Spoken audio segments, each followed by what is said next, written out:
This video is sponsored by Squarespace. While here in Porto, Lisa and I thought it'd be fun to swap cameras for the evening. I'm going to be shooting on her Fujifilm XH2 while she's shooting on my Sony A7C II.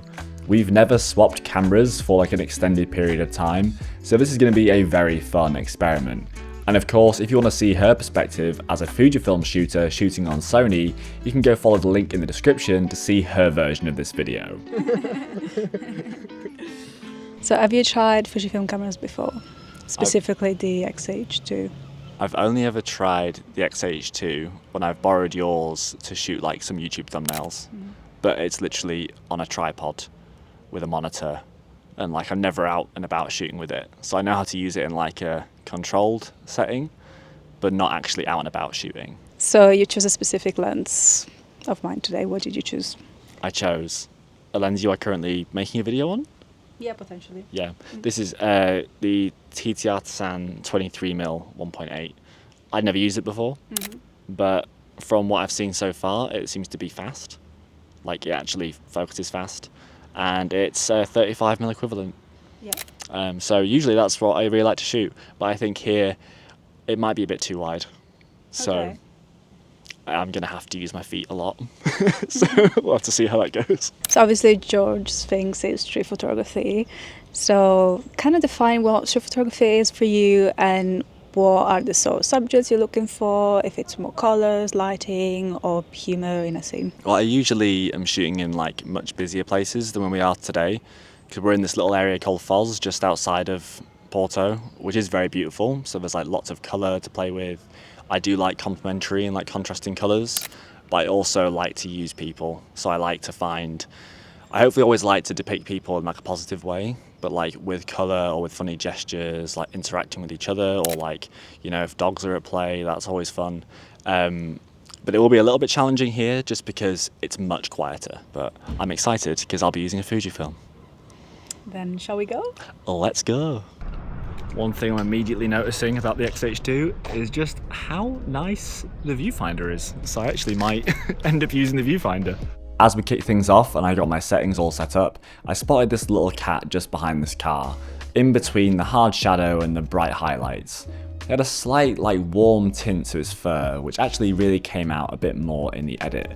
I tried to follow it for another little shot and I got this. Not super usable, but before he ran off, it was nice to get an extra photo. This cat's quite tame, so I kind of want to... Oh no, the second I said that,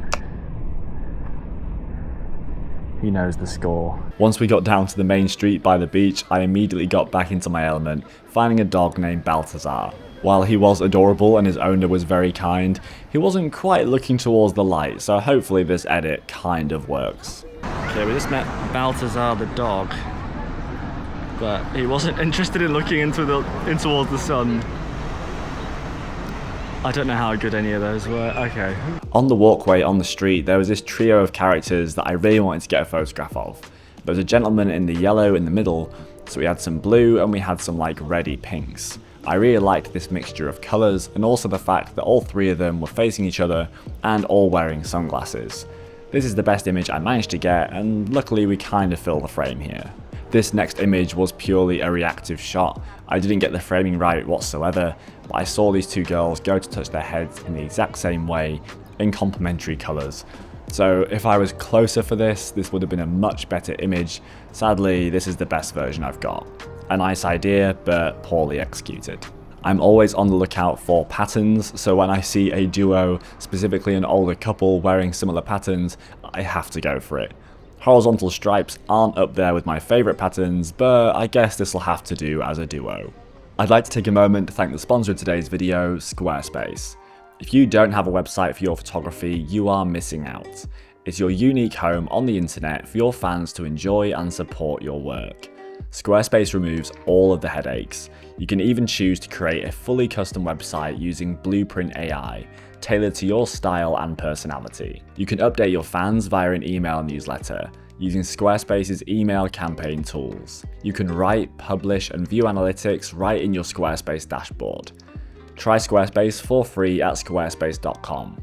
And when you're ready to launch, go to squarespace.com/GeorgeHolden to save 10% off your first purchase of a website or domain.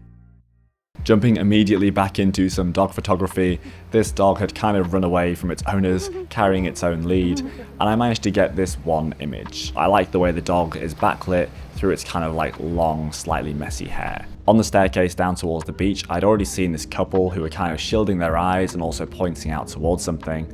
Then as this other couple was walking down, having a laugh together, they kind of worked to these two little couples at the same beach having different experiences. This image might not be something that I would usually go for, but I really liked the different blocks of colours we have going on here.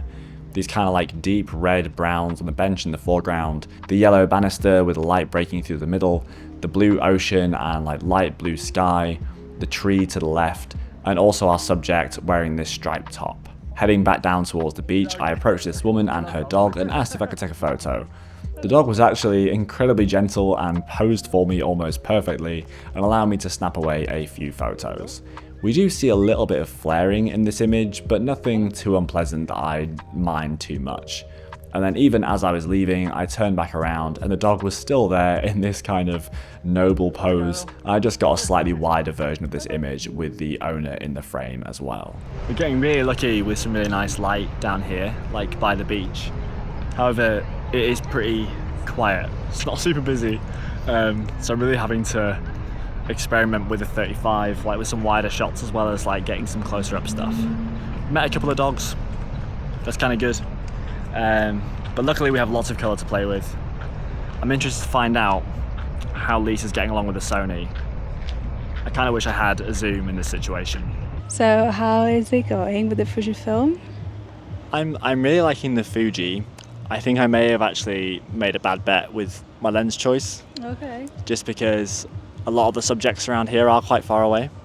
And there are some really nice frames at like 50mm and above. I'm going to frame at 35 and I just feel like there's a lot of distance. But in general, I think it's like really fast and using the EVF is like amazing. It's just so big and bright. I find myself, especially because it's very bright out today, I'm going to the EVF a lot more and it's nice to actually go to an EVF that's like high resolution. What about the lens itself? Do you think it's... So far, I actually really like the lens. I'm not using the 1.8 really. I'm mostly at like 5.6 and above.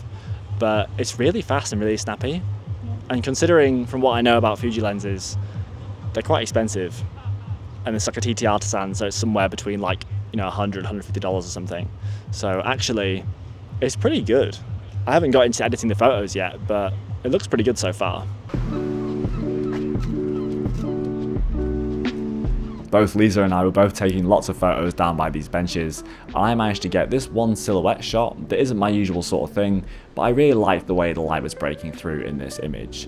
Having perfectly backlit subjects, the couple on the left and the single subject on the right, I really liked the way that the shadows were also pouring towards the lens.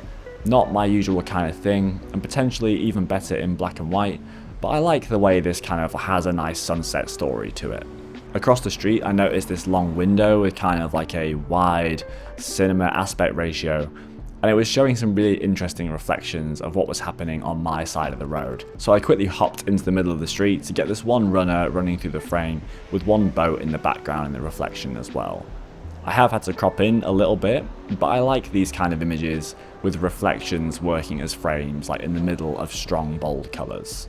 My second last image, and honestly my favourite that includes the lighthouse, was this group of 4 people all kind of looking over the beach, I think down at some guys playing football on the sand. Having the lighthouse in the middle of these 2 gentlemen, the gentleman on the right with like this stronger pose of his hand on his hip, and everyone kind of looking out, it adds some curiosity to the frame, also telling us where we are, and just showing some nice light and colour contrast in the mix. And finally, my favourite dog photo from the evening. This little dog came running out of the car and was so excited, pulling at the end of the lead and getting up on its hind legs. It pulled a few funny little poses, but this was definitely my favourite. I love the colour punching out against like the monochromatic street and also having these 3 lines breaking through the frame. It's almost like a pattern interrupt. I would have loved if I was a little bit higher up looking down, avoiding these cars in the background, but still, potentially my favourite image of the day and the final image I shot. We were going to walk home, but it's like an hour. It's going to be dark in like 5 minutes. So, bolt it is. Bolt home, edit photos tomorrow. Yes. Yes. Bye. Bye. So, how was shooting with the Fujifilm? Shooting with the Fuji was sort of what I expected, but a little bit different, considering my previous experience with like older Fuji cameras. I had a really good time shooting with the camera. I found it to be quite an interesting shooting experience, like having the nice viewfinder, like the EVF, and also having the ability to kind of set up like a zone focus system actually like, inside the camera was really fun way to shoot. I think where we were was like not super my style of photography, but I had a fun time, like, meeting dogs and stuff like that. I found the Fuji was like a nice camera to go and shoot those fun little moments with. And then when it got into the editing process, I actually used one of my presets, like my Fuji classic chrome preset, and then I applied that preset while changing my color space from like the standard Adobe one to like one of the Fuji profiles, which I never really have to do because I'm usually on Sony. But just doing that gave me pretty nice colors straight out of the gate. And then I made like a couple of adjustments, like in terms of masks and, exposure stuff and white balance. But overall, I actually found it to be quite a smooth experience for photography. Would you switch to Fujifilm full time? I don't think I could imagine myself switching to Fuji. Purely because there's some things that feel like a few too many clicks away to change. Specifically, like for some focus settings and whatever, and for video, I think for me as someone who shoots a lot of video, I kind of have to stay with something like Sony or one of the other, maybe like Canon or Lumix or something like that. But at the moment, I'm pretty happy with Sony. But then when it comes to photography, I totally see the appeal of like having a dedicated photography camera from Fujifilm, because the film simulations, like tweaking those sort of things, always seems like fun, and the actual experience of shooting with a camera is like significantly more fun than shooting on a Sony camera. Should we do this again? We could do the video showdown with Fuji and Sony. Comment below if you want to see it. Comment below. And actually, I did test out another Fuji camera like a couple of years ago. It was actually the X Pro 1. I'm going to put that like in between us. Go see that one. That was street photography on the X Pro 1 and another TTartisan lens, actually. How fun.